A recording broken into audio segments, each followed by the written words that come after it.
Good evening students, welcome to online classes.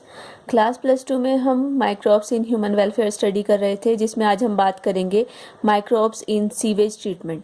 तो किस तरह से सीवेज ट्रीटमेंट में माइक्रोब्स या माइक्रो ऑर्गेनिज्म बहुत ही इंपॉर्टेंट रोल प्ले करते हैं।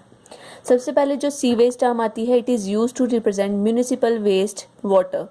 इसमें जो म्यूनिसिपल वेस्ट वाटर होता है उसको रिप्रेजेंट करता है सीवेज। उसमें लिक्विड सॉलिड वेस्ट दोनों शामिल हैं। इसमें डोमेस्टिक वेस्ट भी कंसिडर किया जाता है, ह्यूमन एनिमल एक्सक्रीटा भी कंसिडर किया जाता है, वॉशिंग वाटर्स और या हॉस्पिटल वेस्ट है वो सारा इसके अंदर आ जाता है। जो भी जितना भी सिटीज़ के अंदर जो वेस्ट मटेरियल प्रोड्यूस होता है, या लिक्विड फॉर्म में हो सकता है या सेमी लिक्विड फॉर्म में हो सकता है, उसके लिए हम जनरली टर्म यूज़ करते हैं सीवेज। अगर हम सीवेज की कॉम्पोजिशन की बात करते हैं तो chemically the sewage consist of approximately 99% of water and 1% solid waste which includes both organic and inorganic matter. तो इसमें 99% वाटर होता है और 1% सॉलिड वेस्ट मटेरियल होता है, जिसमें ऑर्गेनिक भी हो सकता है और इनऑर्गेनिक वेस्ट मटेरियल भी हो सकता है। अगर हम बात करें सीवेज ट्रीटमेंट की, तो सबसे पहले हमें समझना होगा कि सीवेज ट्रीटमेंट क्यों ज़रूरी है। जैसा कि देखा जाता है कि अर्बन एरिया में सबसे ज़्यादा 30% के करीब जो सीवेज है वो प्रोड्यूस किया जाता है डेली, और उस सीवेज को डायरेक्टली हम क्या करते हैं, रिवर या किसी वाटर बॉडी के अंदर डायरेक्टली रिलीज़ कर देते हैं, जिसकी वजह से जो वाटर बॉडीज़ होती हैं उनकी क्वालिटी के ऊपर फ़र्क पड़ता है, वो पोल्यूट हो जाती है। तो सबसे पहले क्या किया जाता है, इस सीवेज को ट्रीट किया जाता है ताकि उसको इस फॉर्म में चेंज किया जाए, ताकि वो उसकी जो रिवर का वाटर है उसकी पीएच को या फिर उसकी जो नॉर्मल कंडीशन है उसको किसी भी तरह की कोई भी हानि ना पहुंचाए। क्योंकि अगर वहाँ पर जाकर वो उसकी क्वालिटी को चेंज करता है तो वहाँ पर पाई जाने वाली जितनी भी वाटर बॉडीज़ के अंदर पाए जाने वाले जितने भी एनिमल्स हैं या दूसरे प्लांट्स हैं, उनको कहीं ना कहीं खतरा होता है। और एक और चीज़ होती है इसके अंदर कि जो बी और डी की डिमांड और ज़्यादा इंक्रीज़ हो जाती है। बीओडी के बारे में हम और ज़्यादा आगे डिटेल में करेंगे। तो सबसे पहले बात करते हैं सीवेज ट्रीटमेंट की। तो इस ट्रीटमेंट के अंदर हम दो तरह से ट्रीट करते हैं इसको, मतलब दो स्टेप्स के अंदर ट्रीट किया जाता है सीवेज को। एक है प्राइमरी ट्रीटमेंट, दूसरा है सेकेंडरी ट्रीटमेंट। जब सीवेज को प्राइमरली ट्रीट किया जाता है तो क्या किया जाता है, उस सीवेज को डायरेक्टली हम क्या करते हैं, फिल्टर करते हैं। उसकी सिक्वेंशियल फिल्ट्रेशन की जाती है, मतलब बहुत ज़्यादा लेवल पर उसको इस तरह से फ़िल्टर करते हैं कि उसके अंदर जितने भी लार्ज फ्लोटिंग ऑब्जेक्ट्स हैं उसको फ़िल्टर किया जाता है। फिर उसके बाद उस फिल्टर्ड सीवेज को ग्रीड चैम्बर के थ्रू पास किया जाता है, जहाँ पर जितने भी कोरस सॉलिड मटेरियल होते हैं, पेबल्स होती हैं, रॉक्स होती हैं, सॉइल होती है, वो सेटल डाउन हो जाएं by gravity. After this sewage is allowed to pass into sedimentation tank. सबसे पहले हमने फिल्ट्रेशन कर दी, बहुत सारे पोरस चैम्बर्स के थ्रू फिल्ट्रेशन की जाती है। उसके बाद उसको हमने ग्रीड चैम्बर से पास किया। उसके बाद हम क्या करते हैं, उसको सेडिमेंटेशन टैंक में डाल देते हैं, जहाँ पर क्या होता है, जो सस्पेंडेड पार्टिकल्स होते हैं वो सेटल डाउन हो जाते हैं। उसके बाद this concentrated solid material then settle down from the जो प्राइमरी स्लज होता है उससे उसको, मतलब हम क्या करते हैं, जो सस्पेंडेड मटेरियल है वो सेटल डाउन हो जाता है, और उसके बाद हमारे पास एक एफ्लुएंट बच जाता है। नीचे वाला जो मटेरियल होता है उसको हम फर्दर लैंड फिलिंग के लिए यूज़ कर लेते हैं। जितना भी सेटल डाउन मटेरियल होता है क्योंकि वो हैवी होता है, वो सेटल डाउन हो जाता है। और जो उसके बाद लिक्विड वाला पोर्शन बचता है उसको हम सेकेंडरी ट्रीटमेंट के लिए फर्दर प्रोसेस करते हैं। उसके बाद आता है सेकेंडरी ट्रीटमेंट। तो सेकेंडरी ट्रीटमेंट में क्या किया जाता है, जितने भी लिक्विड एफ्लुएंट होता है उसको बायोलॉजिकली प्रोसेस किया जाता है। बायोलॉजिकली प्रोसेस करने का मतलब है वहाँ पर जो माइक्रोबियल एक्टिविटी है उसको इन्वॉल्व किया जाता है। अब यहाँ पर क्या था, हमारे पास एक लिक्विड सा सब्सटेंस बचा, लिक्विड मटेरियल बचा जो एफ्लुएंट है, उसमें हम क्या करते हैं, उसको हम एरिएशन टैंक में डाल देते हैं। एरिएशन टैंक में डालकर हम क्या करते हैं, उसको कॉन्स्टेंटली एजिटेट करते रहते हैं, मैकेनिकली एजिटेट करते हैं, जिसकी वजह से उसके अंदर एयर प्रेजेंट हो जाती है, एयर आ जाती है उसके अंदर। जैसे ही उसके अंदर एयर आएगी तो एरोबिक कंडीशंस वहाँ पर बन गई। अब वहाँ पर हम क्या करते हैं, एरोबिक माइक्रोब्स को इंट्रोड्यूस कर देते हैं। एरोबिक माइक्रोब्स के अंदर बहुत सारे एल्गी या माइक्रो ऑर्गेनिज्म होते हैं या बैक्टीरिया होते हैं जो कि फर्दर प्रोसेसिंग करते हैं और उस एफ्लुएंट के अंदर जितना भी ऑर्गेनिक मैटर है उसको वो डाइजेस्ट कर देते हैं। जो यहाँ पर हम माइक्रोब्स यूज़ करते हैं उसके लिए हम पर्टिकुलर टर्म यूज़ करते हैं जिसे बोलते हैं फ्लॉक्स।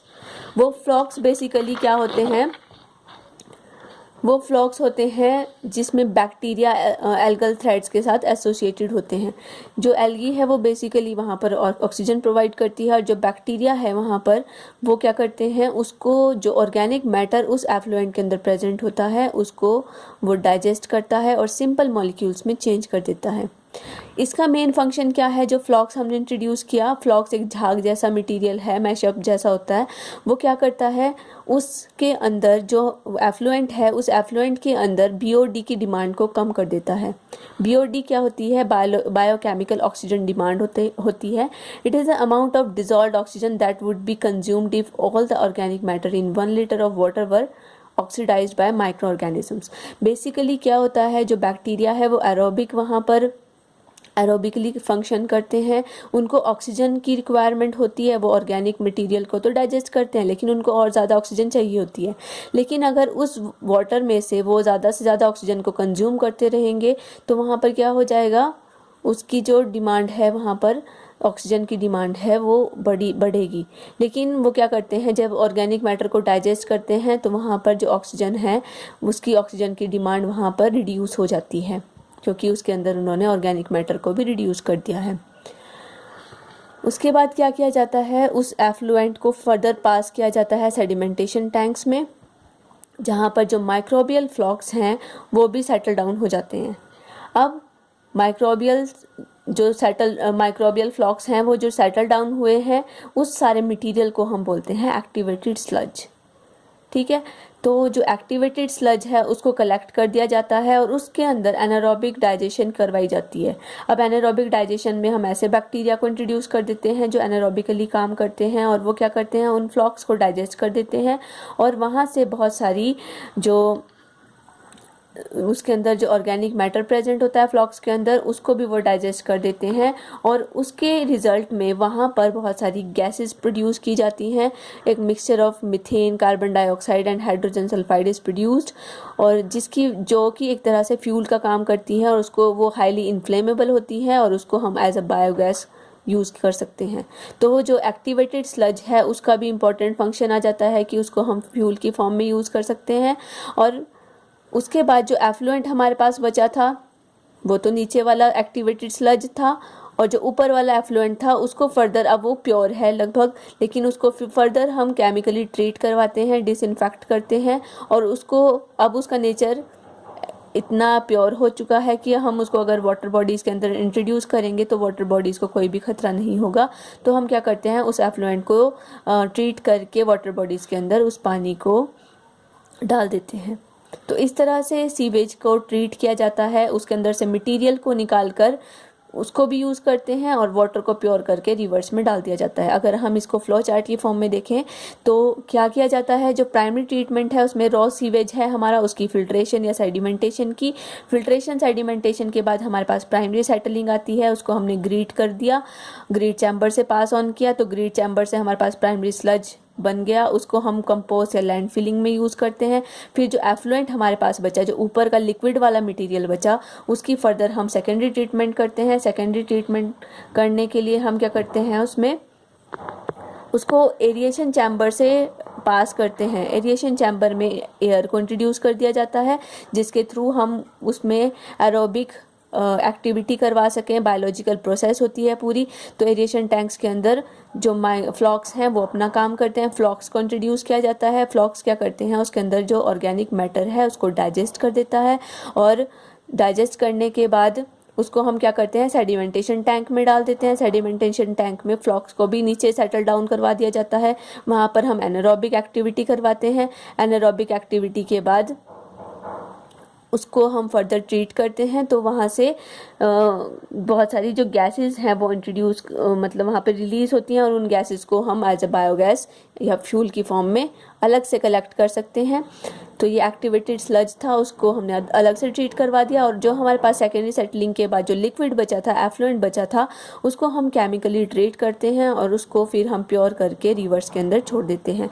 तो इस तरह से जो सीवेज ट्रीटमेंट है वो उसकी प्रोसेसिंग पूरी की जाती है और जो हमारी रिवर्स है उसको भी पोल्यूट होने से बचाया जाता है। और जो यहाँ से दूसरा मटेरियल हमारे पास सॉलिड वेस्ट मटेरियल बचता है, उसकी भी हम फर्दर उसको दो तरह से यूज़ कर सकते हैं। एक जो हमारे पास सॉलिड मटेरियल बचा था उसको हम कंपोस्ट लैंड फिलिंग में यूज़ करते हैं, लैंड को फिल कर देते हैं उससे। और दूसरा जो हमारे पास एक्टिवेटेड स्लज यानी कि सॉलिड मटेरियल यहाँ पे बचा था, उससे हम जो हाईली इन्फ्लेमेबल गैसेस हैं उसको प्रोड्यूस करवा के उसको भी फर्दर एज अ फ्यूल की फॉर्म में यूज़ कर सकते हैं।